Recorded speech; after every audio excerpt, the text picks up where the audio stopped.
Have you ever noticed your refrigerator water starting to taste a little off? Well, sometimes it's just a sign that it's time to replace the filter. We've been using these Waterdrop refrigerator water filters in our fridge for a while now, and they've worked really well for us. They're designed as a replacement for a variety of Samsung refrigerator models, and they're an easy way to help keep your water tasting fresh.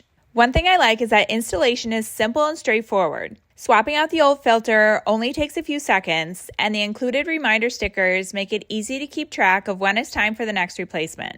These filters use a coconut shell carbon black filtration material that's designed to help reduce chlorine taste and odor, along with other particles that can affect water quality and flavor.